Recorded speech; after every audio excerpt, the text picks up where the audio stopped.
Across Colorado head back to school this fall. Many will find a new item on the list of classroom rules: no phones. Yeah, phone restrictions, part of a nationwide wave that's picked up speed across or over the past 2 school years.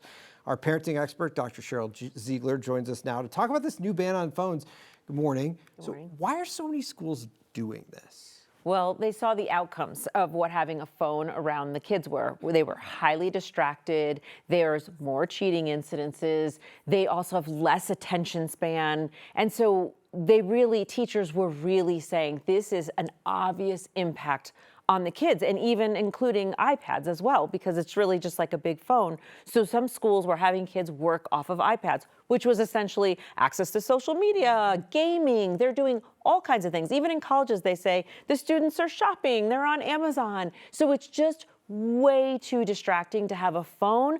And this ban also, whether it's a ban or it's hybrid or it's bell to bell as they call it, usually includes smartwatches and earbuds as well. Oh, that's so interesting. I find this interesting because all of the school districts sent out emails to parents, and they're like, we're just trying to gauge what parents want. And it seems like most parents agreed that they wanted this cell phone ban bell to bell. Mm-hmm. That is wild. So what does this look like in schools, actually?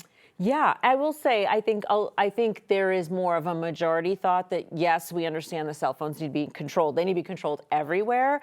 And there's also, though, parents that are worried. They're worried that, what if there's an emergency? My kid, I want them to reach to me, or I want to be able to reach out to them.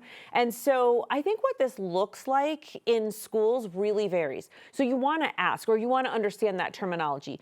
Bell to bell really does mean they should be put away. Now, where do they be put away, right? Some schools, they might say it has to be in a backpack.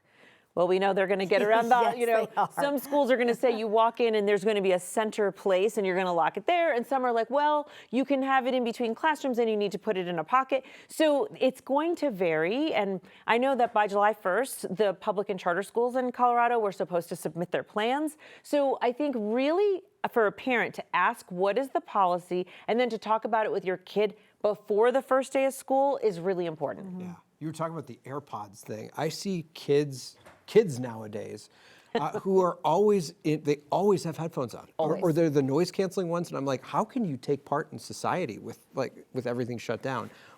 I know it's not just distraction. What else does this do to a kid's development to just be around this technology all the time? Well, it's overstimulating. So what it's doing is it's really rewiring your brain in ways that you're looking for stimulation all the time. So like you were talking about the AirPod. I mean, I'd say most teenagers that I see that are working at a store, any kind of store that we would go into, have at least one in. So they're keeping one ear open for, I have to converse with you, but one ear, we don't even know what's going on in there, right? There could be music, could be a podcast, who knows whatever it is. And so what that's doing is it's really making the brain have to multitask at all times. And our brains were definitely not designed to multitask at all times. In fact, the research really says monotasking is the way that we learn the best. It's also the way we engage the best. It's the way we're best present. So yes, a lot of people can multitask. I think that's a tool, but it's not a standard of being. And so this generation is sort of making it the standard where they don't even realize they're watching a movie and they're also scrolling. Yeah. They're listening to a lecture and they're playing a game. And they're like, but I can do it. And so what we're saying is no, we see it in the scores. We see it in the reading scores. We see it in the math scores. They're just going down. So it's not really helping, but they feel accomplished because they can do it. As a mom, I love this idea. I love no cell phones in school. But when I talk about it with some of my mom friends, a lot of them say the same thing. What about an emergency? I'm worried that they won't be able to get a hold of me. What do you say to that? Like if a parent brings that up to you, or even a kid? Yeah, I'd say the prevalence of what we're seeing with the learning declines and also the social stress. When you're on your phone, especially if you're in middle school or high school, there's drama going on, right? So you're increasing your stress, you're increasing that distractibility, forget what they're even saying, because now you're worried about did somebody get mad at you for something. And so of course, we take, safety extremely seriously. I think that schools will have other ways they'll reassure that if something's going on. Lots of schools have even put in writing, if your kid needs to reach you, they can go to the front office. That's what we did, right? We went to the front office. So I understand that fear around safety, but I would really say if parents could just see what actually goes on, the constant texting with parents too, especially in high school, that's not promoting independence and autonomy. I mean, kids are like, I'm hungry. Can you send me Grubhub? Yeah. Can you deliver me food?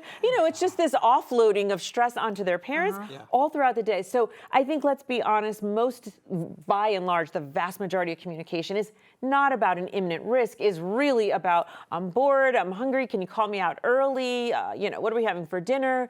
And I think we need to stop that and get kids back to focusing. Yeah. It'll be interesting to see what happens this school year. Big changes. As always, Dr. Sheryl Ziegler, thanks for coming in. Thanks for having me. Appreciate it.